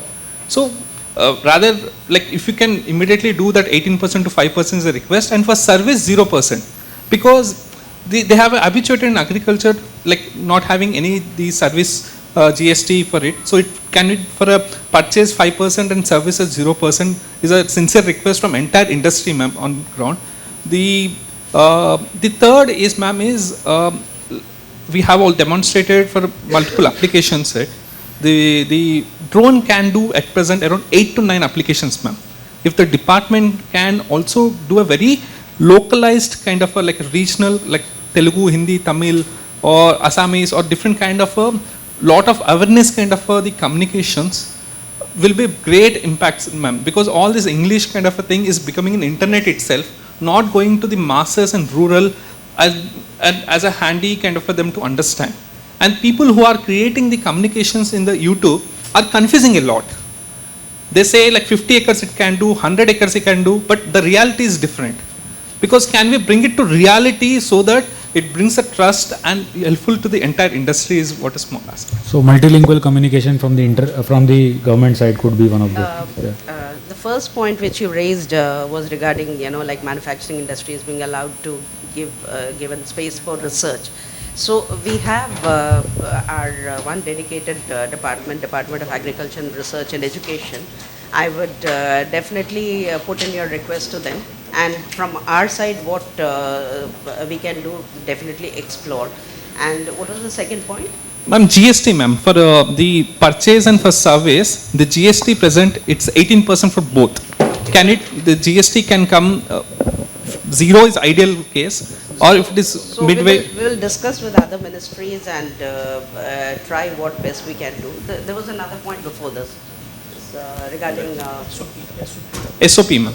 SOPs, yeah, as you had already pointed out, the ministry is working on that. We had already released generic crop standard operating procedures for spraying, and for 9 specific crops we are working on it. It will be released soon. That was one of my announcement I wanted to make. And regarding this, how best to reach the people who are at the rural level, the farmers in their own language, that point is absolutely well taken, and will tell our institutes that they should bring out more in regional languages. That's absolutely a wonderful suggestion. We are definitely in agreement with that. Ma'am, one more practical problem I see, ma'am, is the SOP book has released, ma'am, the sheet SOP. What to do pre, during, post, and before, like what to do. None of the people in the country understand the SOP as of today, ma'am. So it has to be in regional languages. And also, training on SOP is mandatory, ma'am. Because what's happening is today, people are learning how to fly, but they don't understand for what crop, what should be taken care. Because indirectly, they're damaging the crop with they don't understand what nozzles. SOP has been not actually taught. Thank you. Thank you, Prem. Next या ma'am, मैं 10 साल से drone industry में काम कर रहा हूँ, तो मेरा बस आपसे ये पूछना था कि एक सबसे बड़ी प्रॉब्लम आ रही है अभी ड्रोन में हर जगह, मतलब मैं हर एरिया में जाके ड्रोन के बारे में देख रहा हूँ कैसे क्या हो रहा है, पर एएमसी का सबसे बड़ा लफड़ा हो रहा है कि हम कैसे ओरिजिनल पार्ट या किसी भी आयोटेक मतलब सरकारी प्रोवाइड वाला ड्रोन है जो उसके एएमसी पार्ट कैसे बिल्ड करें, कि किसान को सबसे बड़ी इशू होती है कि वो ट्रैक्टर अगर खराब होता है तो वो इजीली रिपेयर करा सकता है, पर ड्रोन खराब होता है तो ड्रोन की एसओपी क्या होगी रिपेयरिंग की या कहीं रिपेयरिंग सेंटर से related? See, at the end of the day, government भी जो है companies से ही procure करता है, state government हो या institutes हो, government companies से ही procure करता है. So it we would request, I think it must already be there after. Reaction from the manufacturer. Yeah. So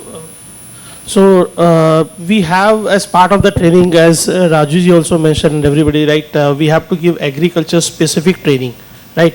As part of the training, we do have DGC also requires like you should have maintenance manual, logbook, and everything. So as a part of drone delivery, we give that either in soft copy or in hard copy. So after maintenance for AMCs, basically what we are doing is we are having service center across pan India. Like we have Khanna, Karnal service center, Pune. So I'm sure all the manufacturers will be having their own service center to service provide AMCs, or sometime we also have a set of pilot on the request of customer. They travel, with all the equipments. If there is an issue, they go and service on the field to bring down the downtime even lower.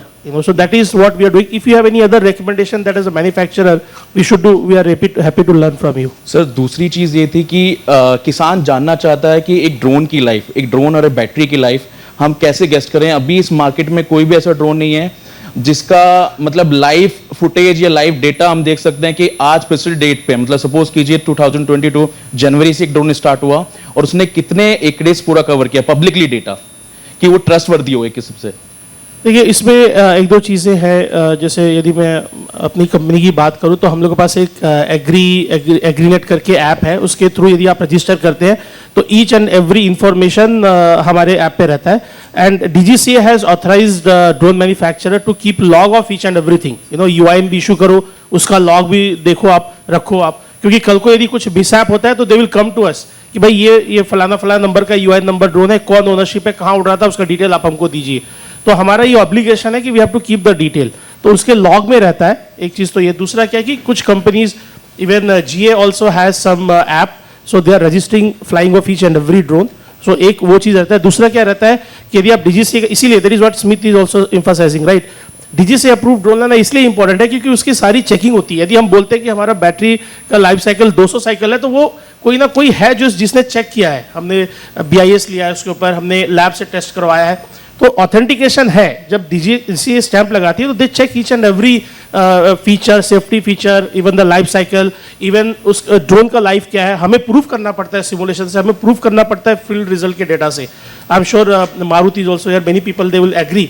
ऐसे ही वो नहीं लिख कर दे देते हैं. तो if you purchase a DGCA approve drone, there is authentication. And let us say if we are saying कि ये 3 साल चलेगा विद प्रिवेंटिव मेंटेनेंस, या 5 साल चलेगा, यदि उससे कम चलता है तो you can even register case on us, because something we are promising. I'm saying very frankly, you are right, your question is absolutely right. हम 5 साल बोल रहे हो, चला 1 साल, तो आपका तो loss. you can go to consumer court. नहीं, इसका मेन ऑब्जेक्टिव ये है कि जब DGCA अप्रूव ड्रोन होता है तो जितने पैरामीटर्स ये DGCA के टाइप सर्टिफिकेट में होते हैं, and as a consumer you have the right to ask for that type certificate and verify those parameters कि क्या मार्केटिंग में कोई और पैरामीटर है या इसमें कोई और पैरामीटर है. बाकी questions we can discuss offline.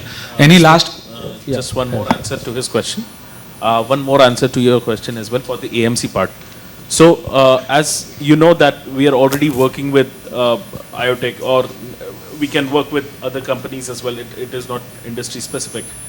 So basically, we have launched the franchise model. Okay, now once the locally, if we are having our partners working with us, we are going to, means like in association with IoTech or with other companies, we will be providing them AMCs for that cause. And this will help the ecosystem boost more. Yes, this is a major problem which we faced as well, like, working in a remote area, something happened and 95% of time I have noticed that it's a pilot mistake. Right. Okay, but by the end of the day, it is the loss of job for the farmer and for us as well. So how soon you can provide the part, how you can, slow down the downtime. So this is the answer for that. So we are making that kind of ecosystem, and that definitely it will help us. So last 2 questions now for the paucity of time. Pradeep first, and then.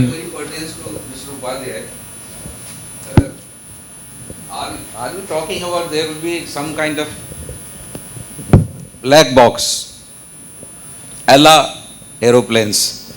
No, so it's not like a black box. So definitely there will be, so there are tier level services, right? So no, you are simply talking about logging.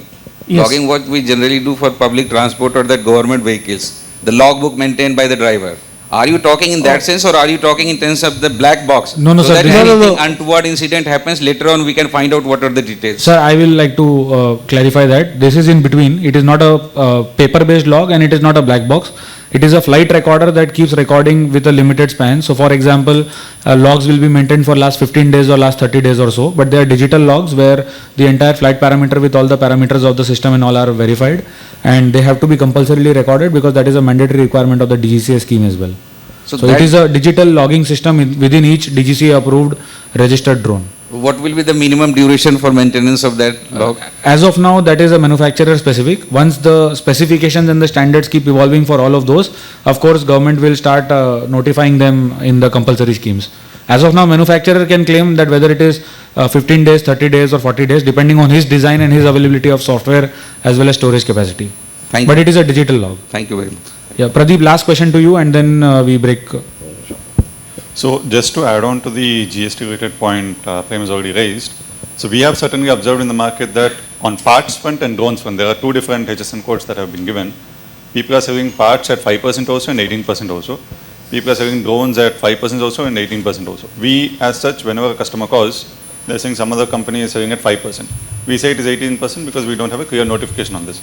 But this being one thing, lack of clarity on that front, if we have to sell at 5% to an end customer, as a manufacturer or an OEM, the parts also need to be imported at a reduced IGST. If we buy at a 18% IGST, but sell at 5% IGST, we will be at loss. So I don't know how many people have been able to actually import at an IGST of 5%, but last week when we imported, we had an argument with the customs department. They said despite declaring 8806, 8807 HSN codes, they still charged at 18%. So you can't wait for days and weeks to actually resolve that on a paper front, rule by rule, and get it resolved. So this is something, definitely there's an ambiguity. Both OEMs and end customers need clarity on this. And on the service front, he was mentioning something about 0%. So maybe the service providers could actually throw some light on this, because back in 2019-20 we were doing demonstrations in Andhra Pradesh for farmers.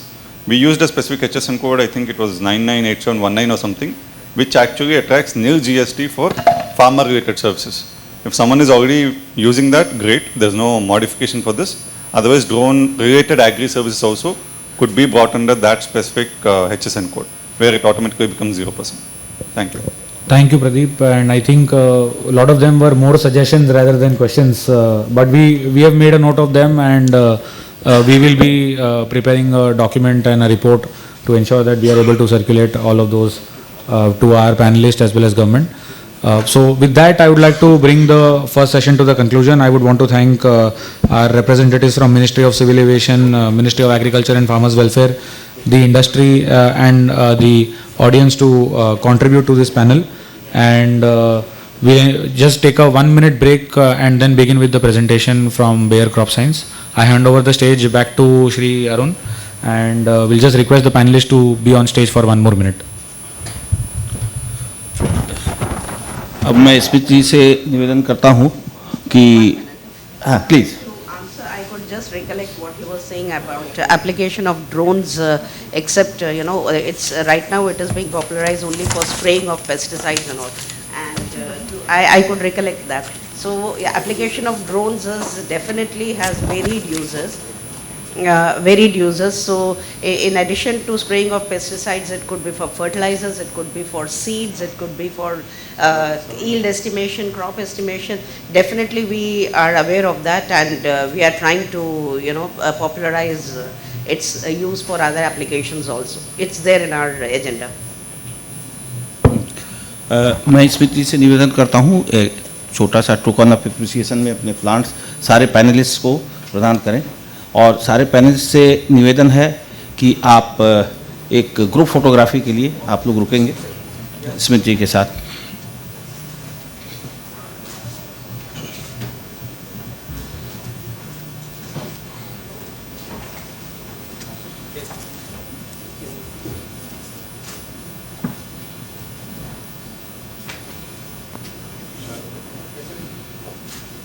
हम लोगों ने 1 minute का break लिया है, इसके बाद presentation होगा। हम लोग फिर से अपनी जगह पे वापस आ जाएं।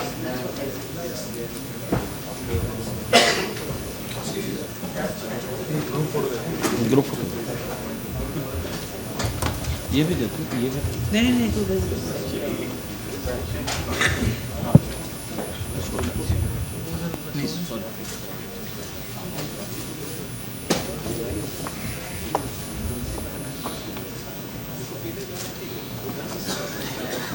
आप सब लोग एक साथ ग्रुप फोटोग्राफी के लिए एक बार आप लोग सब सामने आ जाएं। हाँ कर दी।